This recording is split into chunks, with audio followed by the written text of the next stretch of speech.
Well, it's day 50, so basically about 7 weeks on from woe to go sort of thing. So I've put this one over here. It wasn't getting enough sun over there, so I've put it over here. So we'll see if it kicks off. And this one, I said, keeps getting better and better, the one with the iron here, so definitely something to do with I'm going to make up a few new ones. I'm the one with the chalk here, the calcium.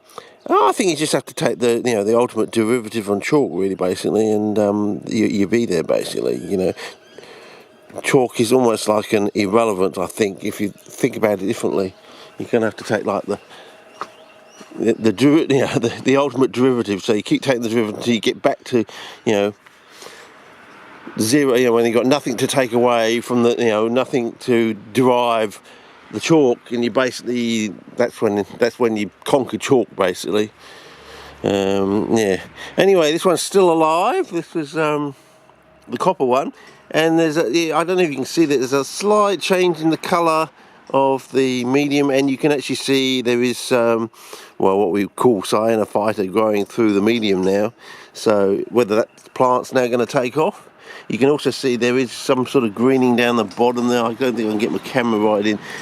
On the can you see that on the see if I can get my camera down there. If you can see on the tile there, that greening, so that sort of indicated that the whole pot now is basically got a slight greening on the whole thing. Normally in other pots you see a thick layer of green, but because the copper's in there, it's probably a little bit inhibitory. But it is growing throughout now, apparently. Anyway, the aluminium's making another kickback. I don't know, it's just I wasn't watering it properly or what, I don't know. So between the aluminium and the iron, there is a connection there. And you can also throw in zinc as well to a certain degree. But until I get some response from my zinc pots over there, I'm just keeping it on the back burner. If I get a response from the zinc, then I will throw it into the final basic general push for a general formulation that just you grow it you put it into like the nether regions of the pot, and then you're probably going to cap it with some sort of brown wood material like your orchid bark sort of thing. Anyway, this one here with the just the newspaper cellulose around the walls and the core, the central core, just in quotes pure quartzite play pit sand. It's at least the surface. I think by the looks of it, the sand in general is becoming somewhat hydrophobic, especially on the edges. If it slides, I'm going to go in here on the edges here. Especially if it dries out on the edges there, it becomes hard to wet sort of thing. You really got to take the water right up to the level there to wet it. But overall, it's also somewhat hydrophobic, almost waxy looking. So I'm going to go back to next week. I'm going to set up a pot. Probably you might want to tune in for that. I'm going to put some candles around the wall instead. I'm doing another like a derivative experiment. So if you assume that the newspaper cellulose is, if you drive it back to its basic roots, you just say it's carbon, hydrogen and oxygen, and we're trying to get an anaerobic environment. And if you break down the sugars, well, there is available oxygen, isn't it? So why don't we replace the newspaper cellulose with candle wax? Because being down at the bottom of the pot where it's cool, it's not going to melt. So far my candles here, which I have in here for the so-called mycorrhizae, to pick up the mycorrhizae, you will pick it up on peat. Not so much on coir, barely on coir, and other stuff usually nothing. So it's a good test. You can actually ensheathe the whole candle like as if it's a dorsiform root or carrot-like root. That's what dorsiform means, carrot-like. So we reduce it down. So candle wax is just basically carbon and hydrogen, basically. If you take the same sort of mental derivative, stripping back derivative sort of idea. Drive it back to its basic components, but no oxygen there, you see. So if you want to create an anaerobic, get this mycorrhizae to grow, get the organism to, the brown rot fungi that attack the white wood, can they actually fix nitrogen from using the candle wax or thing? If that sounds a bit far-fetched, you want to go to Google and you want to punch in peat waxes or maybe peat waxes Climo into Google Books or something, and before you go screaming, oh, it's gone mad, hey Ringo, it's gone mad, before you do that, go to Google, get the bar and just punch in peat waxes. You may even want to try some image search as well. Put that in, and then you probably won't scoff so much. If you get a couple of hits from peat waxes, you might not think I'm so crazy, and you might want to tune in and you might want to watch how it responds, because it may respond a little bit differently to this, you never know. So we want to tune in next week for that. I don't know what part will that be. Might be 55 to 60, somewhere between 55 and 60 I assume. But you're not impressed with this year's. Yeah, much smaller than the original buy. I mean, they stabilised at the sort of shop bought height, but now I'm not really impressed. Not really impressed. This one, I'm impressed by the centre of the plant. I'm impressed by the centre of the plant, but the stuff that's coming out of the centre of the plant, very unimpressive, really, you know. And this one, I got a bit of disease attack on there. I don't know if you can see that. This one's opened up, which, so you lose the look. I know you can trap insects that way, but normally when you see these things, you never see them open up. As far as I can see, when you buy them, they're always closed up, which is a good selling point because they look nice. But it's doing weird stuff down there. I'm just wondering, just no nutrients in there now? It's all been flushed out, or is it? Considering I had trouble with the Cape, is it we've actually got fluoride in the perlite?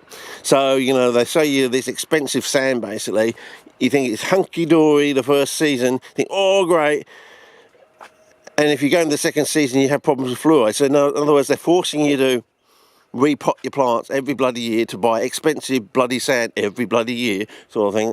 It's a bit of a con in a way, I think. And also they say you're adding it for aeration, and we've already shown now that, you know, around about 2.5 months, the 10-week mark, it completely fills up, the voids in there completely fill up with water and becomes basically anaerobic. So yeah, I know, bit crazy. This one's growing a little bit taller, but yeah, they're so thin, you know. I'm not impressed by, I don't know, I'm into fat chicks, fellas. I'm not impressed by thin tubes, put it that way. Okay, yeah. Have you noticed this? There's grass growing. You notice the green colour? I better go to spot colour on this. I always forget to go to spot colour on these things. Have you noticed the green stuff on here? The colour of the green of the grass. It also is colouring up at the base of the grass. You might want to note that too, because most of our plants do colour at the base, and we have this impressionable idea that maybe the organism, the pinky red organism, when it does its growth business is in the pinky reddy stage. When it goes green, it's sort of, you know. It's not on the roids anymore, sort of thing. It's not pumping the plant anymore, I think. You don't want it to go green. You want to keep it in a pink stage. You really don't even want it to go into the red stage. I think you want to keep it in the pink stage. You notice the colour of the grass, the green of the grass is different to the green of the plants. And I've always said in the past with things like fields of peltata, you know, Drosera peltata, I've forgotten the way you use it now. What's it? Foliosa, in Peltata foliosa hookeria. There's a whole field of those. They all have a characteristic green, which is almost characteristic green of fly traps in these Dutch greenhouses of the past. If you go back to the old CPNs, it gets disappearing into the distance until you lose the actual. You can't actually see fly traps anymore. All you can see is the colour of the fly traps, and it's almost matching identically the colour you get on Drosera peltata foliosa hookeria out in large patches in large fields. You might want to consider that. It's still not dead yet, but we're trying very hard. These ones in here, I'm still waiting whether it's going to green or not. as you said, we might actually abandon this if we try it with candle wax around the walls or something, and we suddenly get a much better response. A sort of crazy response. We might not even be using newspaper cellulose down the bottom. It might be just sand and candles, and capping it with you know, the barches but the top sort of thing, and never looking back sort of thing. Still flushing this, getting ready if we get some more fly traps, if the fly traps coming back in the shops, or we get some perps or something. Still flushing this one, as you can see.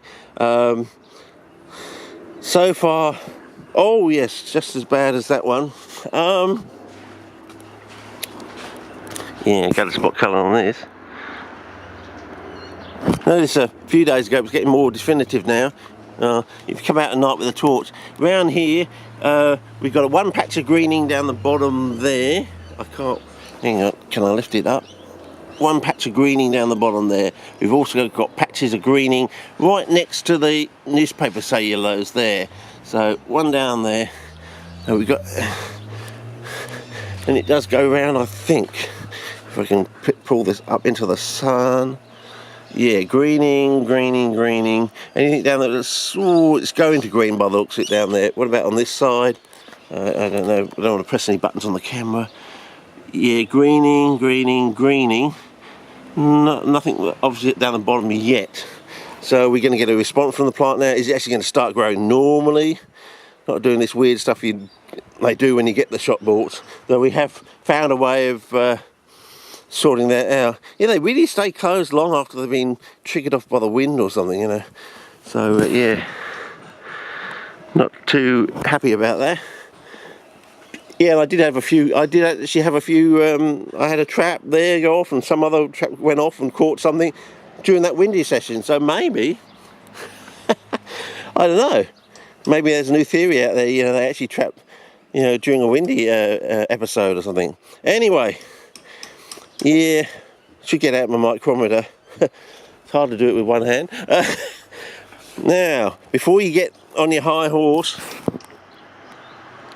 and yeah, before you get on your high horse and lure these people up to Mount Everest or something, just remember they were driving out of a Duke University Department of Marine Science every day to their for at least for 3 months per year or something, if not longer. I've forgotten what the dates are in there, but going past this sign, you know, Duke University Department of Marine Science, and they singly failed to measure the background salinity of any of their sites, basically.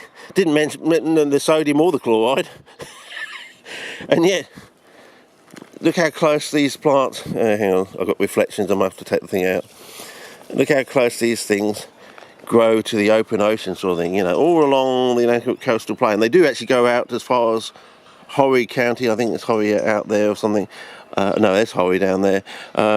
This one out here, they used to go that far out. But yeah, you can see they go all the way down there. There are patches, and there's even reports of them growing behind the sand dunes at Myrtle Beach there, apparently. So how close are you to the open ocean if you're actually behind the sand dunes on a beach, on a very flat, low, sandy coastal plain? You know, sandy coastal plain, don't forget, the Atlantic coastal plain. There's also the Gulf coastal plain, and there's also plants that they actually grow down in Florida. They actually naturally used to grow down in Florida, according to some of the journals, you know, going back to at least the Civil War and beyond. People have noted that they were growing down there in Florida. So, you know, all this story about scattering seed or something, you know, some bloke going out and scattering seed, I think that's a furphy as an excuse to say they're not native, we can dig them up. I think the real truth is they are definitely native down in Florida, and they were known about long thing, and you shouldn't dig them up because they are native plants. You see, so people are trying to make money for Jan just by going down there and saying, oh, this is the non-native patch, I'll just run my business, you know, a fly trap business, running these things out of there. So yeah. Yeah, so I think that's basically so. But I will give these people some slack. You know, it was after the war. Maybe their supervisor didn't come back from the war, or the proper supervisor didn't come in. They were using some other person who was a, you know, adjunct supervisor just shoved in there at the time because of the war. They had no one else there. The person didn't come back from the war. I'll cut them some slack because of that, because of the war. It was